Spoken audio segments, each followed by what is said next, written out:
Letter entry विवाद के बीच retired अफसरों की री एंट्री। वित्त विभाग के एसीएस की टीम में रहे हैं दोनों।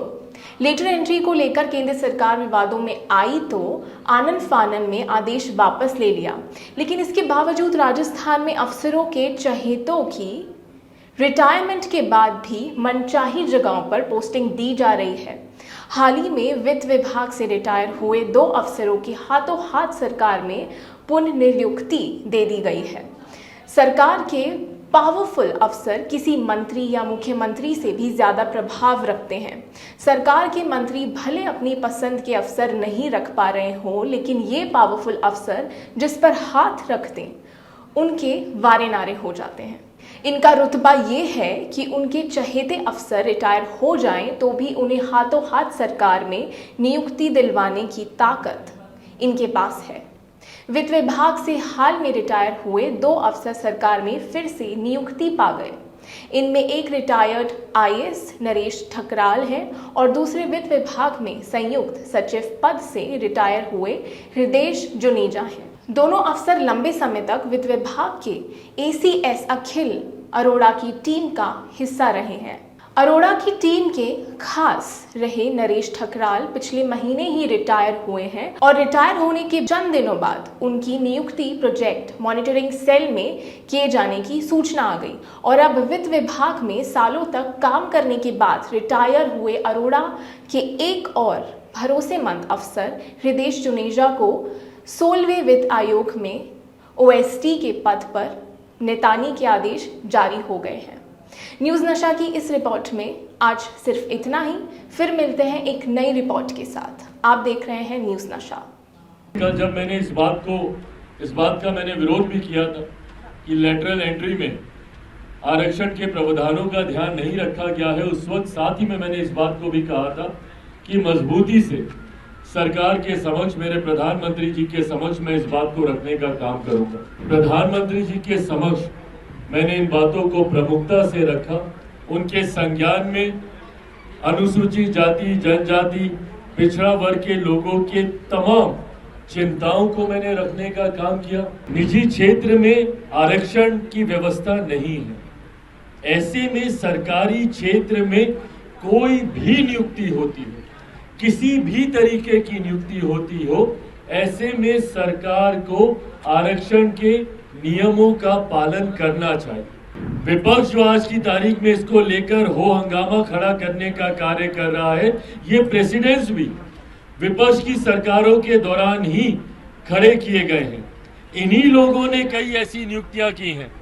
ये वही विपक्ष है जिसने समय समय पर, अपने समय पर डायरेक्ट ये भर्तियां करने का कार्य किया। पूर्व प्रधानमंत्री डॉक्टर मनमोहन सिंह जी उसका उदाहरण है, मोंटेक सिंह आलूवालिया जी उसका उदाहरण है।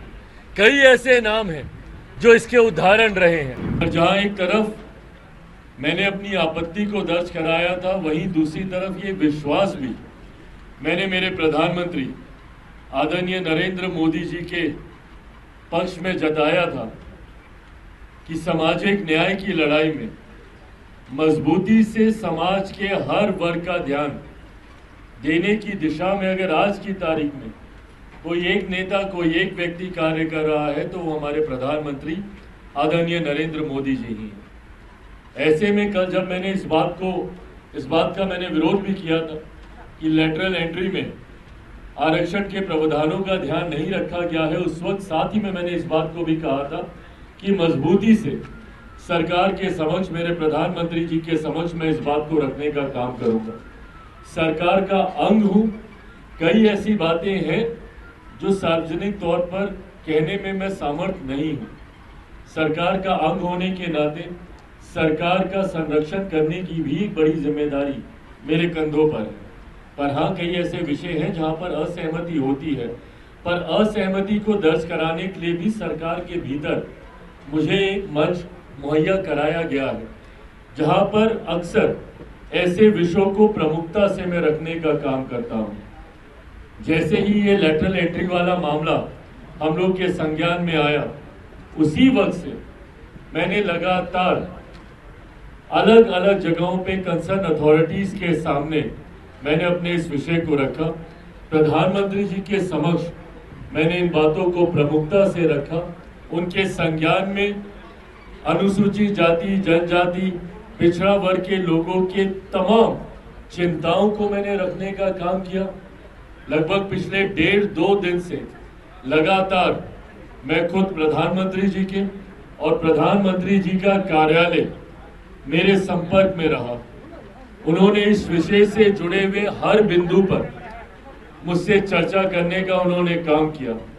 समय समय पर जो दस्तावेज भी उनको मुहैया कराने की जरूरत पड़ी, पिछले 1.5-2 दिन में मैंने उनको तैयार कर प्रधानमंत्री कार्यालय पीएमओ में भी मैंने भेजने का काम किया, इस विश्वास के साथ कि प्रधानमंत्री जी जब इस विषय की गंभीरता को समझेंगे और वो समझेंगे निजी क्षेत्र में आरक्षण की व्यवस्था नहीं है, ऐसे में सरकारी क्षेत्र में कोई भी नियुक्ति होती हो, किसी भी तरीके की नियुक्ति होती हो, ऐसे में सरकार को आरक्षण के नियमों का पालन करना चाहिए।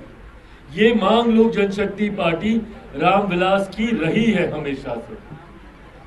विपक्ष जो आज की तारीख में इसको लेकर हो हंगामा खड़ा करने का कार्य कर रहा है, ये प्रेसिडेंट्स भी विपक्ष की सरकारों के दौरान ही खड़े किए गए हैं। इन्हीं लोगों ने कई ऐसी नियुक्तियां की हैं, भले आवाज वैसे भी आ ही रही होगी, भले वो कांग्रेस की सरकार हो या कांग्रेस के नेतृत्व में अलग अलग समय में बनी गठबंधन की सरकारें हों। इससे पूर्ण भी कई ऐसे उदाहरण रहे हैं जहां पे लैटरल नियुक्तियां की गई हैं, जिसके तहत डायरेक्ट उन पदों पर बिना आरक्षण के प्रावधानों का ध्यान रखे हुए नियुक्तियां कराई गई हैं। और आज जब हमारी सरकार के द्वारा इस तरीके का विज्ञापन आया तो विपक्ष ने एक ऐसा माहौल बनाने का प्रयास किया जैसे इतिहास में पहली बार ऐसा हो रहा हो। पहले हुआ इसलिए ये हो रहा है, सही है, मैं इसका भी पक्षधर नहीं हूँ, इसीलिए मैंने इसके खिलाफ भी अपनी बातों को रखा। पर जो विपक्ष एकदम हमदर्द बनने का प्रयास कर रहा था, अनुसूचित जाति, जनजाति, पिछड़ा वर्ग से आने वाले लोगों का हिमायती बनने का प्रयास कर रहा था, ये वही विपक्ष है जिसने समय समय पर अपने समय पर डायरेक्ट ये भर्तियां करने का कार्य किया। पूर्व प्रधानमंत्री डॉक्टर मनमोहन सिंह जी उसका उदाहरण है, मोंटेक सिंह आलूवालिया जी उसका उदाहरण है, कई ऐसे नाम हैं जो इसके उदाहरण रहे हैं। पर बहरहाल हम लोगों ने इस बात की आपत्ति दर्ज कराई कि अगर इतिहास में हुआ है इसीलिए हमारी सरकार भी इसको इसी तरीके से लागू कर दे, ये उचित नहीं है। और कहीं ना कहीं एक गलत परसेप्शन सरकार का ऐसी नियुक्तियों के बाद समाज के बीच जाएगा। मुझे खुशी है और ये मेरे विश्वास को पुनः बल देता है कि मेरे प्रधानमंत्री आदरणीय नरेंद्र मोदी जी ने समाज के एक बड़े वर्ग, अनुसूचित जाति, जनजाति, पिछड़ा वर्ग से आने वाले लोगों की चिंताओं को समझा और आज एक आदेश के तहत ये जो विज्ञापन निकला था इसको रद्द किया जाता है।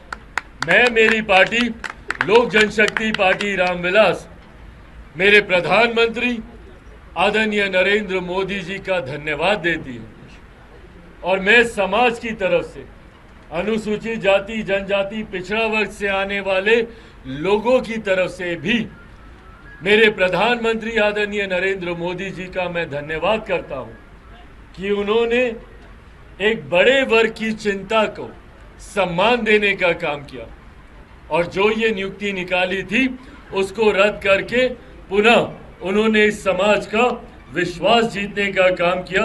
ये पत्र थोड़ी देर में आप सबके साथ मैं साझा भी कर दूंगा।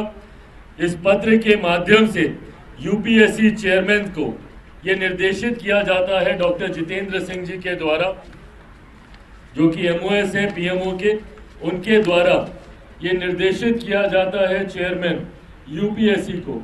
और इसमें कहा जाता है कि जो एडवर्टीजमेंट निकाला है वो प्रधानमंत्री जी के this aspect needs to be reviewed and reformed in the context of Honorable Prime Minister's focus on assuring social justice. Hence, I urge the UPSC to cancel the advertisement for the lateral entry recruitment issued on 17/8/2024. और आप हमसे जुड़े रहने के लिए subscribe करें YouTube पर, follow करें Twitter पर और लाइक करें Facebook पर। और ज्यादा जानकारी के लिए आपको टाइप करना होगा सिर्फ न्यूज़ नशा।